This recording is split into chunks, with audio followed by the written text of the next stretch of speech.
Professeur Cotin, bonjour. Bonjour. Vous êtes professeur de cardiologie au CHU de Dijon, cardiologie interventionnelle notamment, et vous intéressez donc au problème des anti-agrégants plaquettaires dans les suites de syndrome coronaire aigu, mais pas que, et en particulier chez les patients qui ont des fibrillations auriculaires. Donc Oui. je crois que c'est de ça que vous vouliez parler. Alors, on a eu une très belle session aujourd'hui sur la thématique. C'est un vrai problème de santé publique. Premièrement, combien de patients sont en fibrillation atriale avant un syndrome coronaire aigu? En fonction des études, entre 5 et 10%. Donc, on voit que c'est une question récurrente. Premier point. Deuxième point, c'est que quand on regarde les patients qui vont faire une fibrillation atriale au cours de leur syndrome coronaire aigu, c'est entre, là encore, 15 et 20% des patients. Donc, on s'aperçoit qu'il y a déjà la population des patients qui étaient en ACFA est traitée normalement, plus les patients qui vont faire une fibrillation atriale au cours de leur syndrome coronaire aigu. Ce qu'on sait aussi, Donc peut-être la révéler. La révéler. Vous étiez peut-être sur le point de passer. Révéler, Ouais. on la découvre à ce moment-là. Ouais. Ce qui est très intéressant, c'est que quel que soit le type de fibrillation atriale, c'est associé à un mauvais pronostic des patients. Surmortalité, plus d'AVC, plus d'insuffisance cardiaque, plus de décès cardiovasculaires. Donc de toute façon, enregistrer une fibrillation atriale au cours du syndrome coronaire aigu, C'est un signe. c'est un signe de gravité. Alors qu'en est-il du traitement? Aujourd'hui, on a des recours qui sont très bien écrites. Le patient qui est en fibrillation atriale sous anticoagulant doit, s'il est dilaté bien entendu, bénéficier d'une trithérapie qui comportera AOD ou AVK, aspirine, clopidogrel. Et le but, c'est d'avoir une durée d'exposition à cette trithérapie le plus courte possible, pour faire simple, entre 1 mois et 3 mois.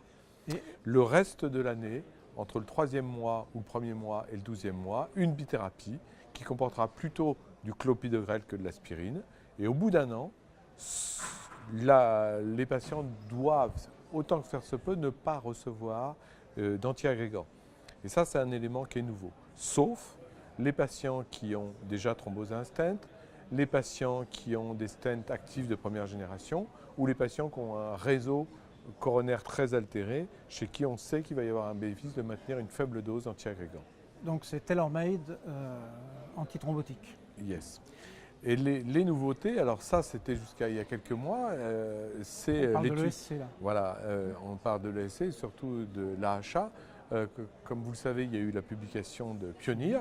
Pioneer a changé la donne puisqu'on se retrouve maintenant avec la place des AOD et une monothérapie. Alors Pioneer, résumé, tout le monde connaît l'étude,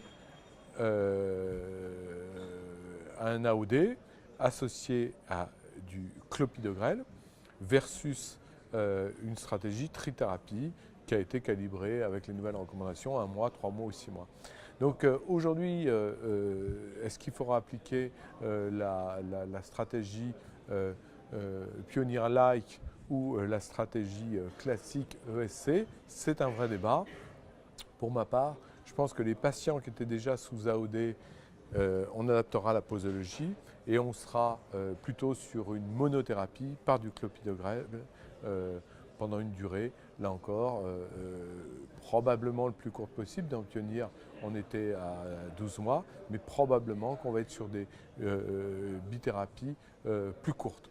Ce qui est aussi intéressant, c'est que les nouveaux antiagrégants, type prasugrel ou ticagrelor, aujourd'hui, il n'y a pas d'études sur ce problème spécifique de l'association warfarine ou AOD, mais on sait que les études sont en cours. Donc on voit qu'on est sur une logique qui est en train de changer, raccourcir les associations anticoagulants, antiagrégants, et peut-être que le grand challenge, ça va être les nouvelles molécules AOD et nouveaux P2Y12.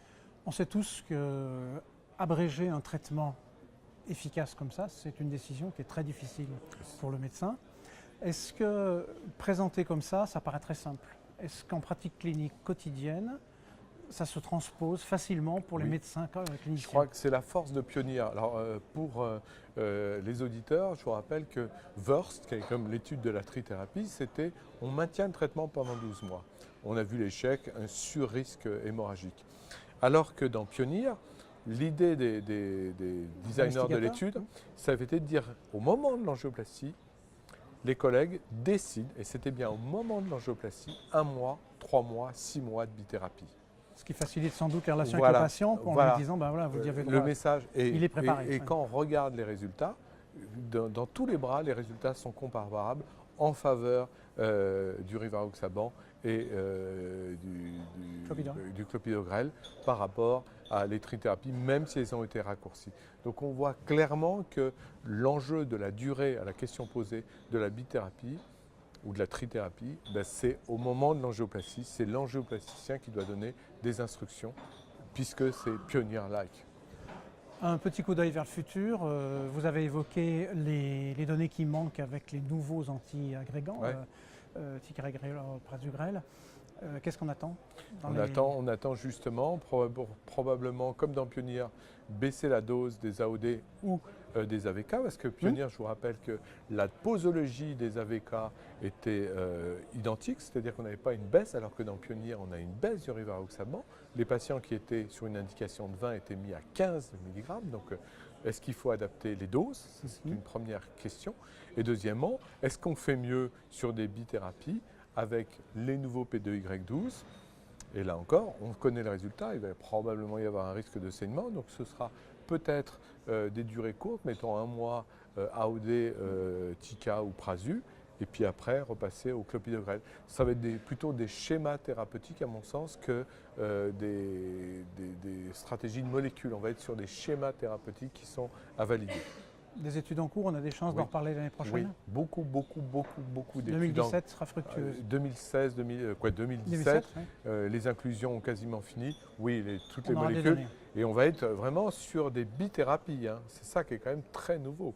Et puis, il ne faut pas oublier que chez le patient chez qui on ne peut pas mettre, eh ben, on a toujours la possibilité de ne pas mettre d'anticoagulant, de fermer l'auricule. On a quand même beaucoup de stratégies qui sont en cours de discussion. Ça justifiera des recommandations à elles seules sur cet aspect-là. Ah, c'est certain. Les recommandations 2016, donc qui sont récentes sur fibrillation atriale et anti-agrégants, on voit qu'elles sont déjà obsolètes. Là encore, c'est à mon sens la difficulté, ça va être de rentrer dans le schéma. On n'a plus qu'à prendre rendez-vous pour les 28e journées en 2017 Sans problème. et refaire le point. À bientôt. Merci beaucoup.